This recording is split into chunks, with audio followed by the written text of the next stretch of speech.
Hey guys, I'm back. I'm back with my video response to episode 225. Another cool episode, guys. And yes, if anyone on the forum is wondering, my computer is back up and running. I think I had a hard drive failure, if anyone wants to know. A friend of mine just said, because I loaded it up again, I was having problems. And he's like, dude, maybe it's your hard drive. It's like, alright, so I bought a new one. And I haven't had any problems since. So let's hope for the best. Because people like us rely on our computers. But anyway, guys, let's talk about Pappy. Is the song that you're talking about that you put out on the internet on SoundCloud, because I'm just looking at it now, I just had to listen to My Hotel Year. And dude, that wasn't as bad as you think.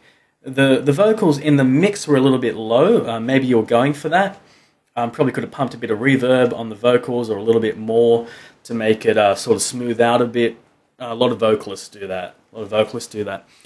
And you know, it wasn't that bad. If you'd like me to be a critic or like a producer, you can send me that track with the vocals pumped up a little bit more so I can hear it, and I can tell you what you're doing right, what you're doing wrong. If you want that type of criticism, I've always thought that vocals is very important. Having the ability to sing a song. I remember PT said on an episode a while ago, is you know, if you go to a party and someone's like, "Oh, you play guitar, you know, let's hear something." And if you just noodle a bit on the guitar, they're just like, oh, you know, what is that? So Stairway to Heaven or something? You know, but if you can just strum a few chords and sing a song, not generally sing really, really well, just sing in key, you'll have the whole party cheering for you. You know, it's amazing. Like, it's doing that, singing and playing a few simple chords is way more simple than trying to whack out a solo. Yet, people are so much more impressed by that.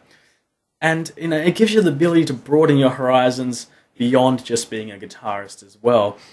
You know, the main reason I started getting vocals is because I started to write my own music, I started to get into recording, and I realized that I sucked. I couldn't sing, I was off key, it just sounded terrible, so I decided to get some lessons. And even though I don't put in that much effort into practicing, because I'm just lazy, it has helped a hell of a lot. My vocal teacher always says to me all the time, she said, I really wish that we had a recording from when you first started, because she says because you sucked, and it's true. But yeah, that's why I got lessons. But dude, you sound better than I did when I was trying to sing. So you're light years ahead of what I was when I was, you know, getting out there and starting to really try to push my voice. But anyway, the offer's there if you ever need it. Do not hesitate to contact me if you need any help with vocals, or anyone else out there in the Six String Bliss land. You know, us musicians. I guess if I can call myself a musician, I'm happy to help. So, but anyway, hopefully you'll have more that you'll put out there. No, I really do hope so. And you know, guys, that was a cool episode. I really liked how you got people to call in. Like, people calling in, I think, you know, just it's sort of like a step forward for the Bliss, a bit more like a radio sort of show. The only thing I thought was a problem with that is because when I called in, I had no idea what you guys were talking about. Because when you're on a radio, the callers are listening to the radio, so they can call in and say, "Oh, I think about this about what you're talking about, the topic. Oh, I disagree with this, or I agree with that. You know, can I ask you this question?" If it's a podcast, it's a little bit different, unless there's a way you guys can sort of stream the podcast live so people can listen to it. And then while they're listening to it, they can call in and say, "Oh yes, you know, so it's like a radio station." But I liked what you guys did, you know, because when I was on the air, I was a bit lost, and you asked the questions, and I think that's a really good way to go with something like a podcast. You know, you can just say, "Okay, we're recording it, you know, this time. If you guys want to call in, we'll ask you a question. You give us your opinion." And I think that's probably a better way of doing it. Rather than have callers come in and ask questions, because then you have to explain to them, "Oh, we are talking about this topic in relation to this. You know, which question would you like to ask us in relation to that topic?" So, but it was pretty good. You know, you got a few calls in. I really liked listening to Clint, and the Dave Mack segment with Clint, I thought that was fantastic.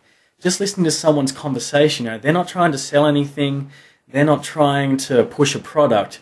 It's just a conversation between two people where one person is just asking some questions so they can gain some knowledge. And I thought that was really, really cool. I like it, and I really hope that there are more segments like that from Dave Mack or anyone else out there in Blissland, because yeah, it was really cool, and it's really cool to hear some of the voices of the Six String Bliss community. I mean, I've spoken to who have I spoken to? PT, Pappy, and then when I was on the show before, Pipes.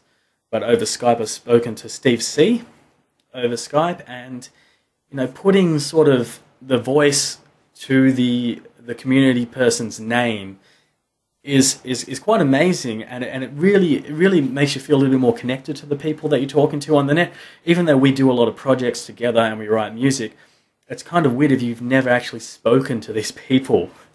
But thankfully, with the internet and Skype, we can do it. So that was really cool. Hopefully, to have more of those. So it was nice hearing those guys in there. Nice hearing Chris from Canada in there. And like you guys were saying, he could be a politician because his answers were no, they weren't yes or no. It's like, he's not saying I don't agree and I don't disagree, but I'll tell you kind of what I think. Sometimes I wish I could give answers like that, because that is a definite skill that not too many people have. So anyway, the Digitech whammy pedal. I went on the 5th fret and I sent you an email, Pappy. Hopefully I win, and I am more than happy to pay for postage for that. I think $50 postage to Australia, or whatever it would cost, is a bargain, because those things are $499 here. I'm sure you can get them cheaper. I think that's the retail price. That is a blatant rip-off, but hey, what do you do? I live in Australia. And if I can get one for $50, ooh, I'll be getting one. So hopefully I'll win, please. And anyways, talking about the signature tones. Well, one thing, yes, I'm a blatant liar. I said I had the Shure SRH 840 monitors when I was on the air. I don't have monitors, I have headphones. Yeah, I just keep calling these monitors because they sound so good. I know it's wrong. Listening back, I was like, hey, these aren't monitors. I bought these because I don't have the cash for monitors yet.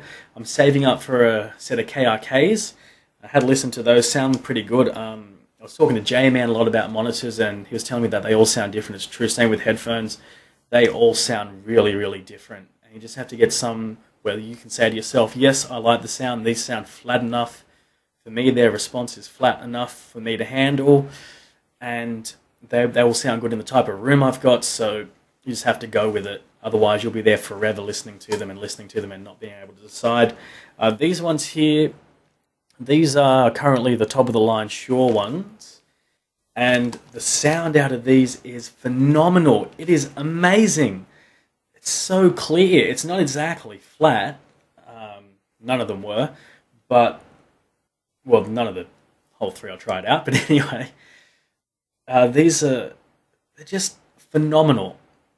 It kind of makes it hard for me to listen to any other headphones or speakers or anything like that, because it's just so clear.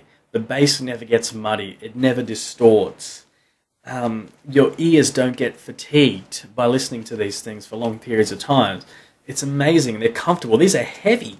They're kind of heavy for headphones, but they're comfortable. It's kind of funny. A friend of mine came over the other day, and he saw these, and he put them on, and he's like, dude, his exact words were, it's like these are fucking your ears. He said, my ears are getting fucked by these headphones, and I like it.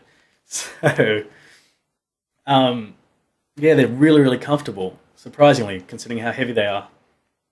The only downfall I don't like is this kind of exposed wire here, but I guess they're for the studio, so supposedly that doesn't matter. However, they've got detachable curly cord, come with spare ear pads, and really, if you don't have the cash for monitors, but you want to get some decent sound quality, these are a good option. I don't know how much these are in the States, or in the rest of the world, but in Australia, they're $300 retail. Luckily for me, the same music store I always go to, a small independent music store, said to the guys, this is what I want to get my hands on. Can you guys do me a price? They came back to me and they said, how's basically $200 sound?